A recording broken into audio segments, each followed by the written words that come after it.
Hello and welcome to the podcast made to hopefully make you feel a little bit better about the world and a little bit more connected to the nonprofit world. We are going to be chatting with nonprofit leaders and founders, giving them a platform to share their stories and collaborate with others, because we believe that when we join hands, we can stand that much taller and make the world better. So sit back, plug in, and let's create some good. This is Nonprofit Connect with me, Matt Barnes.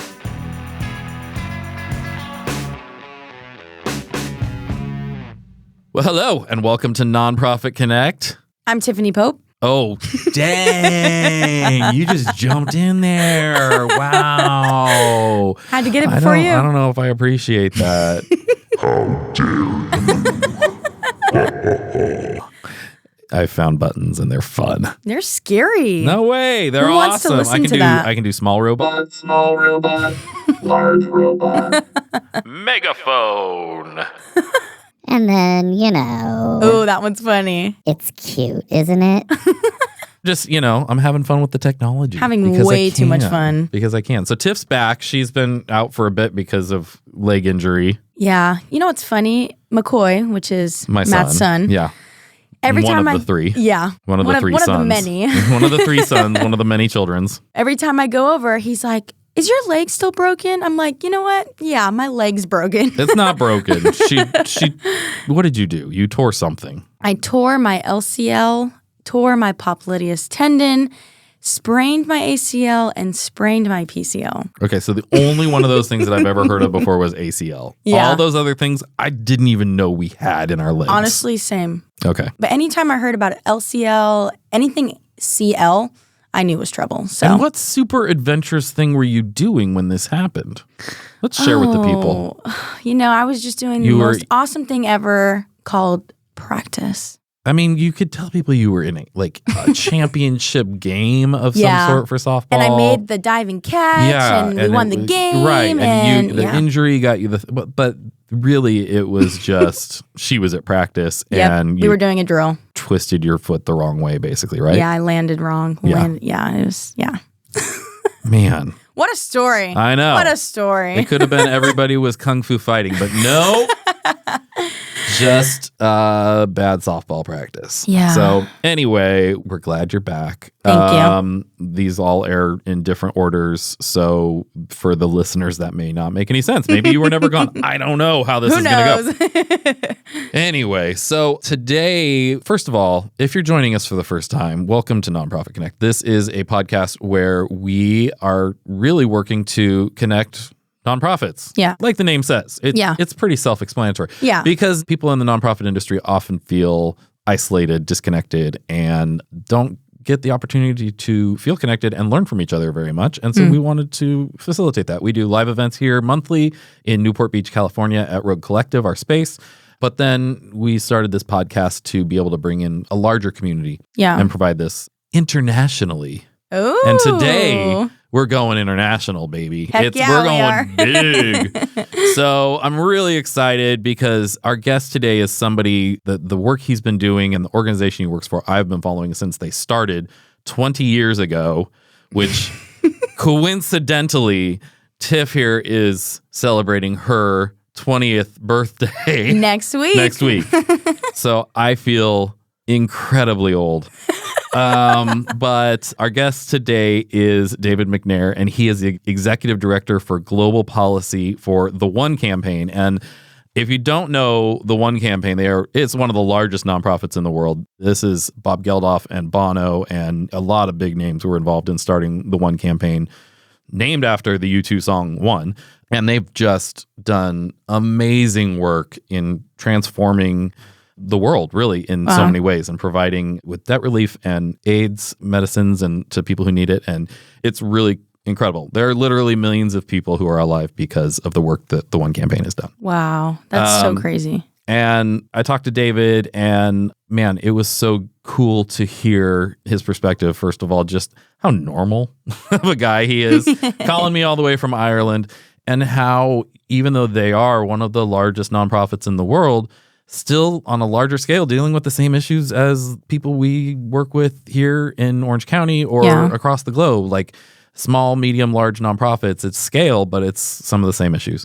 had some great perspectives and things to share about the work that they're doing, but specifically about the challenges that nonprofits are up against and how they're addressing that and sort of adapting and changing with the times. So really excited about this. Make sure to come back after this brief message to hear from David McNair from the One Campaign. Bye-bye. Bye-bye. We are brought to you by Rogue Creatives. I started Rogue Creatives in 2016 because I saw so many people doing amazing things, like life-changing work. And either they're spending all their time trying to figure out how to connect with people and get their story out there instead of doing what they love, what they got into it to do, and what they were good at, or they ignored all that and they just did what they loved, but not enough people knew about them, or nobody knew about them, even worse. My background is in education and organizational leadership. When I was doing my master's in education, I learned that the best way to educate someone, to connect their heads and their hearts, is through story. In my organizational leadership program, I learned how to help an organization define its character, its voice, its values, its personality. So I took the best of those and I combined them to create the strategic storytelling framework that we use at Rogue Creatives to define an organization's character so that we could tell their story while freeing the organization up to do what they do best. We've helped dozens of nonprofits define their personalities and increase their reach as they bring new donors and volunteers into their stories. And as you well know, more donors means more money, means more people getting the help that they need.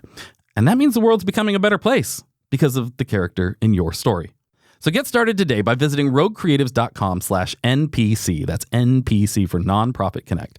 And schedule a free brand consultation and take our free online brand character quiz. That's roguecreatives.com/NPC to begin defining your brand character today. There's no commitment or risk for you at all. And come on, don't you want to meet us? We're super fun, I promise. Rogue Creatives. Seriously, creative storytelling. Okay, enough from me. Back to me and our guest. I'm here with David McNair. David, thank you so much for joining me on the podcast today. Great to be here. Thanks for inviting me, Matt. Yeah. Oh, man. It's funny. I'm a huge fan of the work you guys are doing at One and have been for a very long time. And this morning, my team did not tell me who I was interviewing until I got here and gave me the things. And I'm going, wait a minute. One came. Oh, okay. I know this stuff. So I'm very excited to have you here. This is great. We always start off with 3 random questions to kind of break the ice. I got a list of about 100 random questions and we picked 3 of them randomly. So are you good? You ready? Yeah, I'm ready. All right. Who would you want to play you in a biopic of your life? Kate Blanchett. Kate Blanchett. That's a good choice. I think she's an amazing actor. And you know she did that thing with Bob Dylan. Yeah. I'm a huge Bob Dylan fan. Well, she's got range. She could do it. What did you have for breakfast today? Porridge. Porridge? When you say porridge, what is that?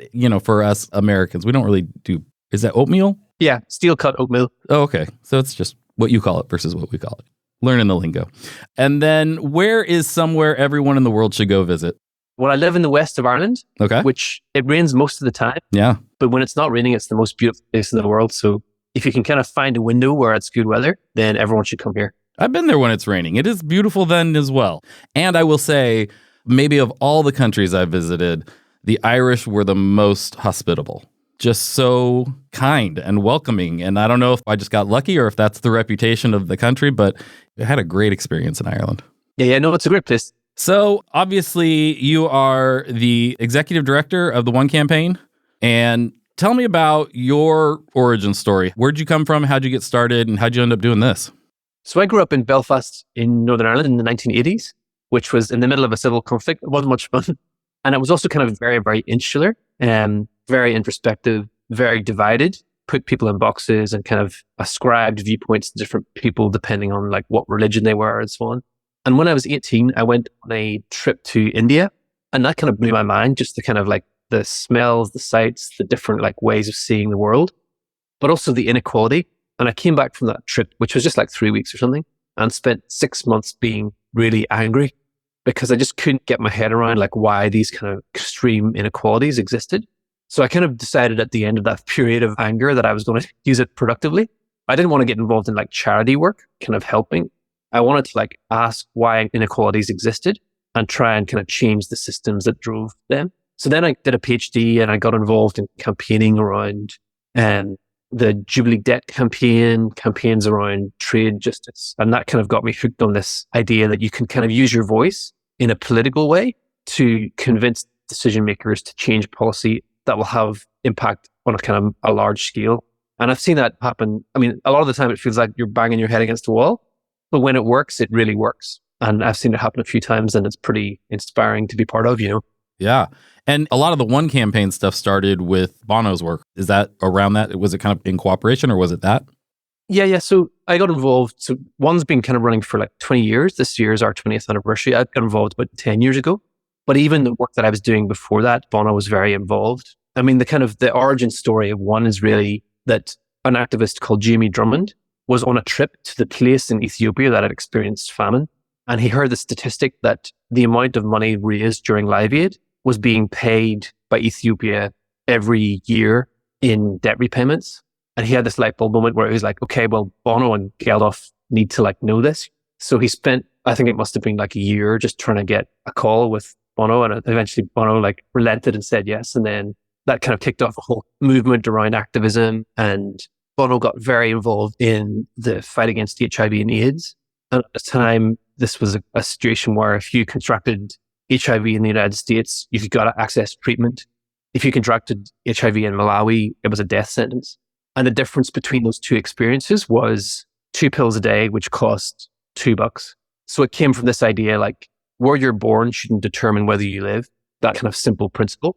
And we want to fight for the resources and the changes that basically make that principle come to life. Yeah, man. And I remember that marking, it seems like a bit of a shift, sort of leading the way in that activism, and even in the way that nonprofits can fight for the causes that they're looking for, and stepping up and getting involved in politics and that, because it was kind of a revolutionary concept of, I remember the picture of Bono with Jesse Helms, and you're like, wait, what? And that we got to put politics aside and differences aside to find the things that we can agree on so that we can make some changes in the world, which is something that I think is obviously maybe at its most difficult place right now that I've ever seen again. I don't know how that is in Ireland. I know in the States, it's probably more divisive here than I've ever seen. I don't know, how's the approach to that had to change or adapt, and how's that affected the work that One's doing? The basic premise was we can disagree on lots of things, but if the one thing we agree on is important enough, then we can come together and kind of make change. And that was part of the rationale for Bono meeting Jesse Helms. He realized it was the person at the time, despite being considered to have very disagreeable views, he held the purse strings. And if we wanted to make some change happen, we needed to convince him. And the kind of core principle that we've kind of been working on is like, let's bring people from diverse backgrounds together to agree on this one principle, that where you're born shouldn't determine whether you live. What has become really difficult in the past 7 or so years is politics, as you said, has become more divisive, and the media has become really fragmented. And the idea of like these kind of big tent bringing lots of people together is becoming more and more difficult. So part of what we're having to do out of necessity is to say, we still believe in that principle of bringing diverse voices together. So let's do that. But we need to do it in a much more kind of targeted way, where we identify the decision that we feel needs to be made. We map who the decision maker is, who they listen to, who they trust, kind of messages that they respond to, and then deploy resources towards that decision maker. So in that sense, we're kind of much more targeted in how we kind of deploy our kind of campaign tactics, the evidence we use, all that. So in the past, where we'd have like a kind of massive brands, big concert, all that kind of thing, we're just kind of much more targeted. It might be the right phone call to the right person in the right moment that kind of like shifts the dial on that key decision. And that's how we tend to think. The strategy would have to change, because now, I mean, I was just having this conversation recently here in the States. The Constitution has pretty regularly received amendments over the centuries since we've started.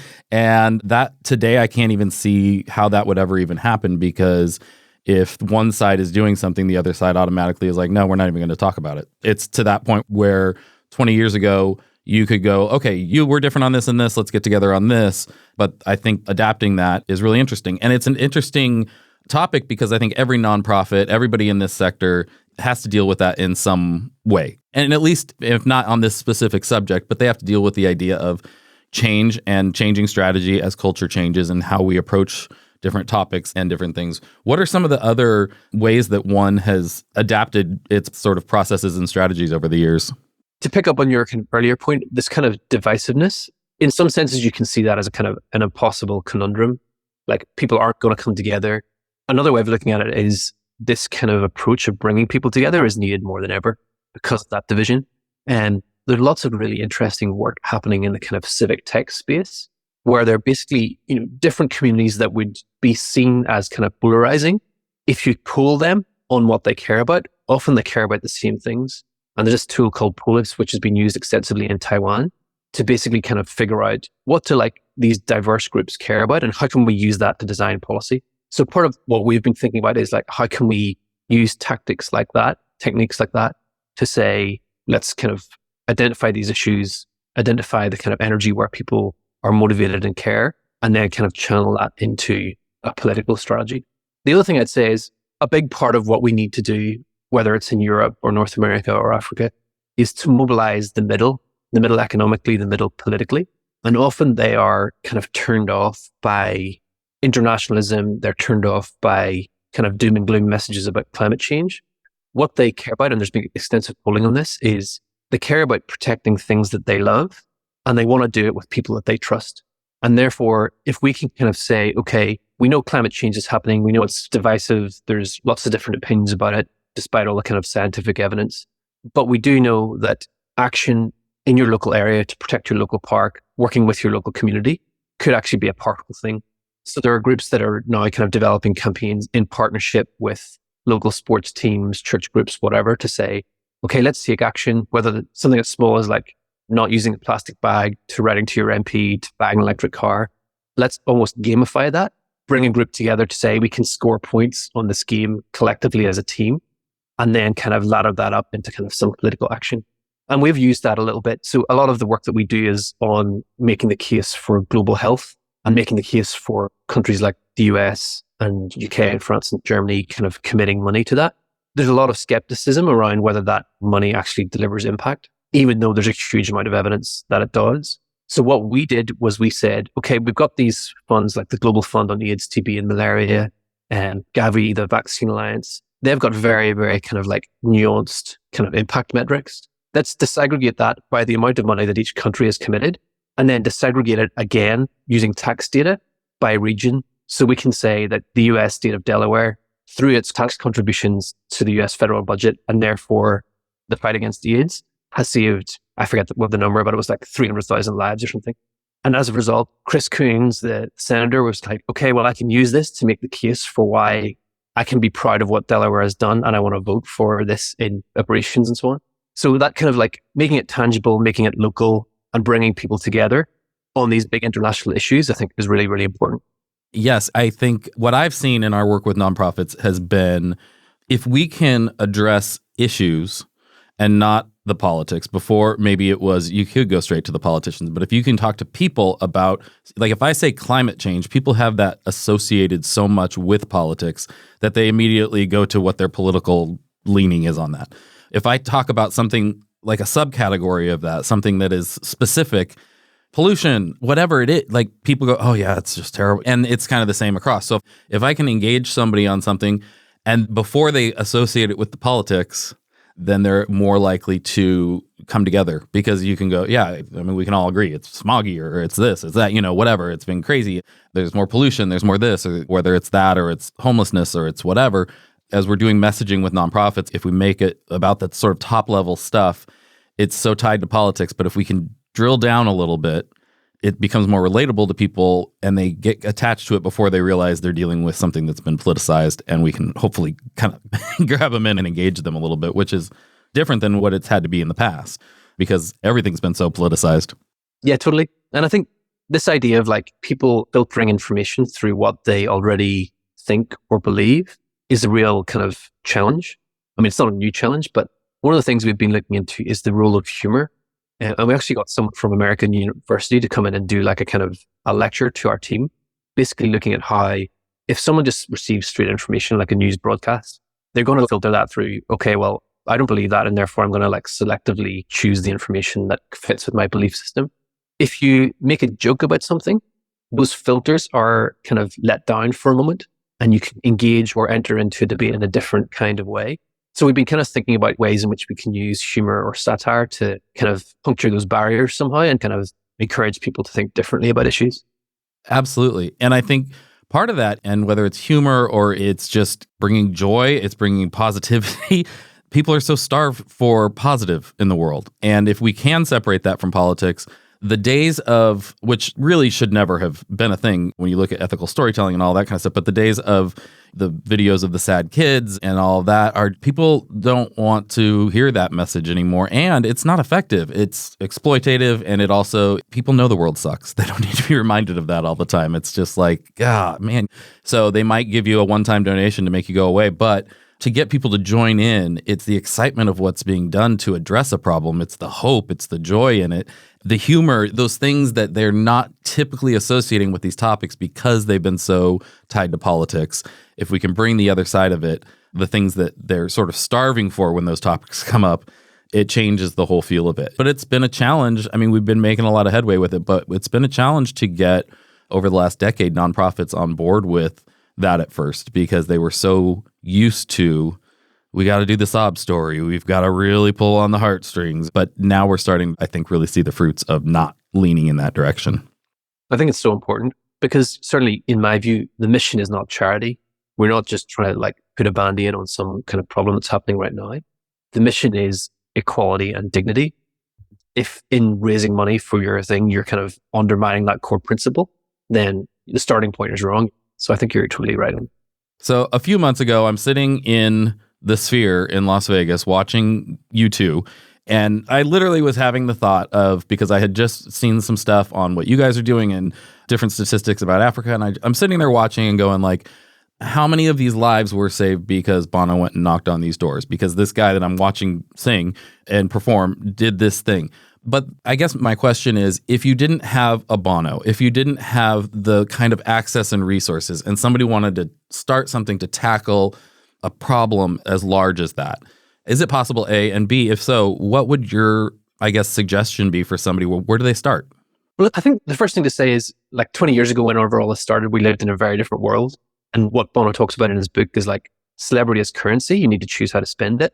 But he also talks about the fact that celebrity will get you the first meeting.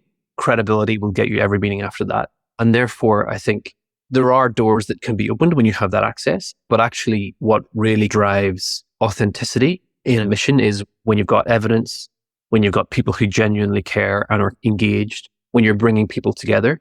And a lot of the work that one does, I mean, sure, Bono's a figurehead. He can make calls and kind of make things happen. But often it's the local activist who's calling their congressperson, or the local activist in the north of England that's going to kind of MP surgery who's saying like, this stuff matters. That's what actually makes the difference, because it's rooted, it's authentic, and it's about bringing people together as a kind of political force to say this matters. So I think if you've got a kind of a core mission, if you've got the ability to communicate why it matters and bring people together, then it's the authenticity that matters more than anything, you know? Absolutely. And I think my creative agency, that's what we do. We work with a lot of nonprofits on getting their stories told and making sure that we can do it in a way that brings people into the story and give them access to that. How have you guys done that in a variety of ways? I mean, I'm assuming over the years. How do you continue to do that and evolve to bring people into that story and give them access to feel like they're a part of the mission? Well, a big part of it is helping people to understand the power of their voice. So we have a program of recruiting like what we call them youth ambassadors. But basically, we identify a cohort of like maybe, I think it's about 300 or 400 people every year who are committed to the issues, but they learn in detail about the policy. So they're highly credible. They learn how to kind of build confidence when they're going to meet with an elected decision maker. And they become really powerful activists because they can write to their local newspaper. They can build social media platforms. They can go into meetings, and politicians love to meet a young person. We do a lot of kind of pledges where coming up to an election, we'll ask candidates to say, will you sign this pledge to confirm that you'll support our mission if you get into office? And then we come back and hold them to account. So there's a kind of understanding the issues, having the skills, and then having a rooted community that we often bring them together. You'll have activists from Nigeria lobbying in Brussels with activists from France or activists from the US. So it's often providing that kind of platform, opportunity, and skill sets. And those people have then gone on to like, when they move beyond, because the program lasts about a year, they go on to like start their own things because they've got the skills and the networks to do that. And, some of our alumni network have started their own organizations fighting gender-based violence, fighting deforestation, whatever it might be. But it's almost like the legacy of people who do this when they're young, get the bug, have the skills, and kind of recruit more people to the mission, whatever they choose that mission to be, is like a really powerful thing, Yeah, it's an activation effect. You're exposing people to the power of what their voice can do and then giving them the opportunity to kind of figure out how they want to apply that, which is really super cool. I mean, I really believe that activating the sort of younger generation is going to be the key because they're less jaded than I think some of the older generation might be, or less politically divisive. And they want to see that change. Just a lot of them don't know how to do it. And if we can give them the opportunity to use their voice and see that they have that potential, that power, then the future looks a lot better, I hope. I mean, that's my personal story. I kind of got involved, saw how it could work, and I decided to effectively commit the majority of my life to this cause, And if we can have more and more people having that kind of experience when they're in their late teens or early 20s, and then going on to do powerful social good work wherever they might end up, it's a powerful thing. I've been having a lot of conversations, both on this podcast and externally, recently about the idea that people like me and other people that work with nonprofits have spent so long helping nonprofits get better at saying, we need your money, help us, help us, help us. And maybe the shift needs to be helping culture realize you have a voice, there are things you're passionate about, and nonprofits are your avenue to making a change, to being a part of something that can actually make a positive impact in the world. And instead of just helping nonprofits get better at saying, please give us your money, really helping people to see that these nonprofits are here to help you change the world and be able to use your voice and use your funds and use your time and to be able to make an impact. Because I don't think that's how culture views the nonprofit sector completely. And it would be obviously a huge shift to get people thinking that way.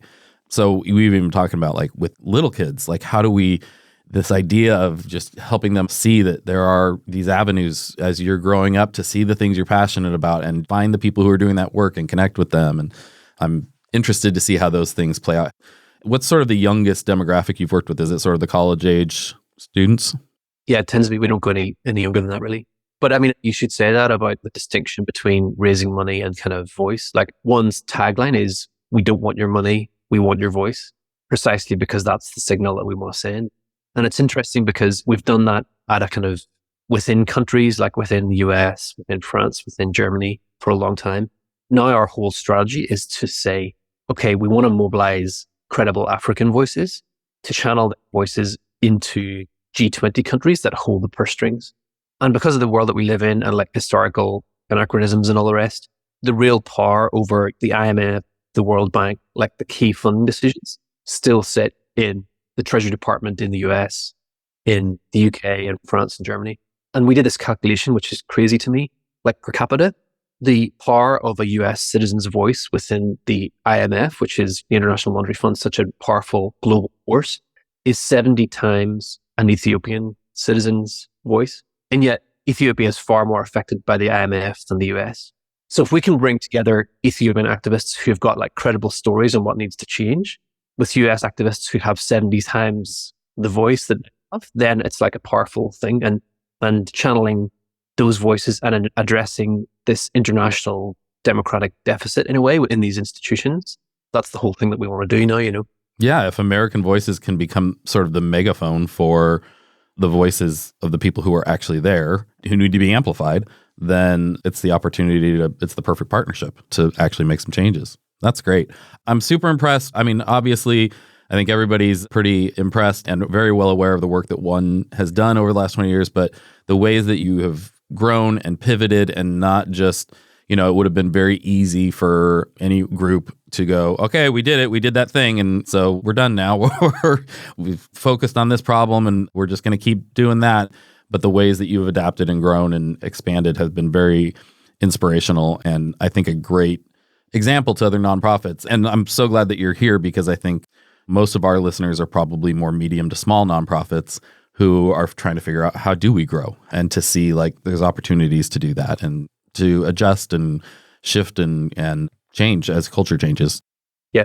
And I think the thing is, like, while we've seen like huge success over the last 20 years, now because of the politics is shifting and geopolitics and the economy, a lot of the things we achieved are now going in reverse. We actually did some analysis that we published this week that shows that net financing to developing countries is now negative. So more money is coming out in debt repayments than is going in and other forms of public finance. And that at a time where extreme poverty is on the rise as in the wake of COVID, hunger is increasing, we're seeing more conflict. So actually this kind of activism is needed more than ever, and we need to keep at it, even though it's really, really hard. Is that a problem? I mean, some people may perceive it as, well, they did that. Now we don't have to deal with that anymore. Like, is it that constant education of this problem has not been solved? There's still work to be done. Is that a battle that you have to fight? Yeah, and that's particularly acute in the fight against HIV and AIDS. People in the US think it's done, and it's not, because there are still huge parts of the population, particularly in Africa, who are contracting the virus and don't have access to antiretrovirals. So there's a lot of work that still needs to be done. It kind of saying, yes, this still matters. Yes, we still need to invest. And this isn't just a kind of moral case or a charitable case. This is about us all being safe and secure together and building a more prosperous world together.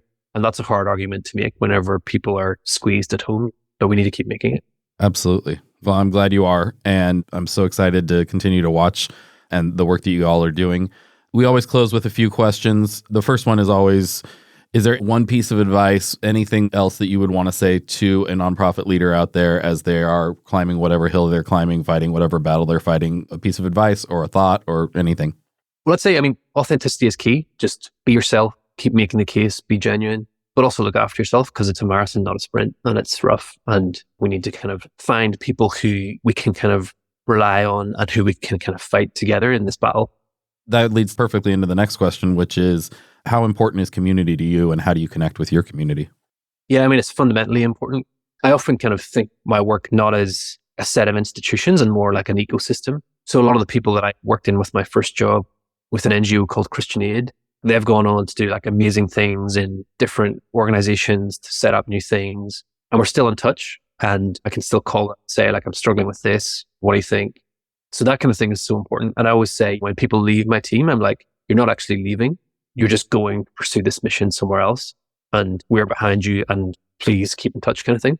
So I see that as fundamentally important. Yeah. And that's exactly why we're doing this. I think nonprofit work can feel so isolating sometimes, to just allow nonprofits to connect, to realize we're all dealing with the same things in different areas and what we can learn from each other. Who is your biggest inspiration in the nonprofit world?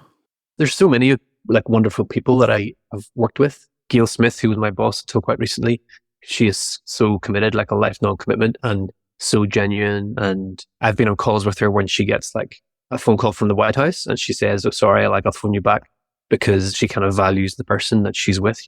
So she's definitely an inspiration, but there are many. Nice. And finally, what is the thing in your job that brings you the most joy? I think it's seeing people flourish. I often say to my team, like, I've never worked in such a great team. And whenever you can kind of seeds of potential and help people develop ideas or programs or concepts that I would never have come up with and could never do, but they can see an opportunity and they go for it. That kind of really inspires me, because it shows that really what we're doing is kind of planting seeds, and people go off and kind of do whatever they want to do with that. But if they can do that in a way that like makes them happy and delivers impact, that's amazingly fulfilling to me. That's awesome. Well, David, thank you so much for being here, for doing this. Where can people find out more information and connect with One Campaign and with you? You can go to one.org, one.org. You can sign up to our weekly newsletter, which is called Aftershocks. If you just go to data.one.org/aftershocks, and you can get loads of information on the issues we're working on. You can get access to data, and you can also get in touch with me on LinkedIn or Twitter or whatever. I always love hearing from people. Awesome. Well, thanks so much. And I really appreciate the opportunity to talk to you. Thanks so much for your time, Matt, and have a great week. You too. Yes, my friends, we have come to the end of this amazing episode of Nonprofit Connect with Matt Barnes. You made it!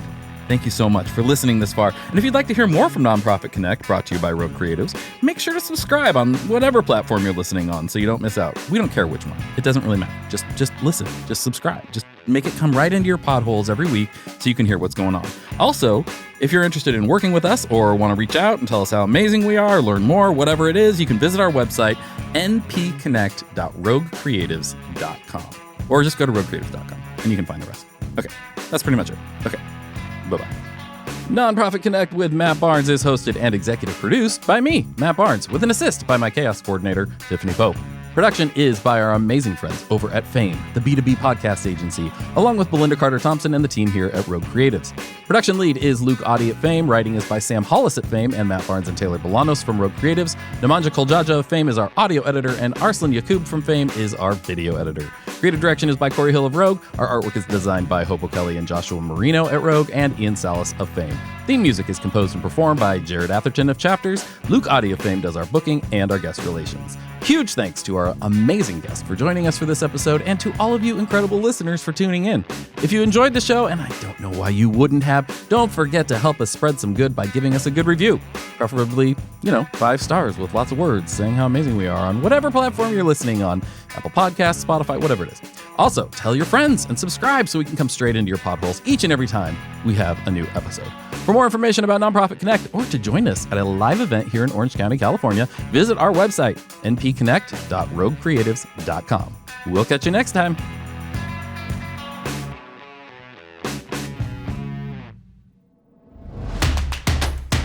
This has been a Rogue Creatives production.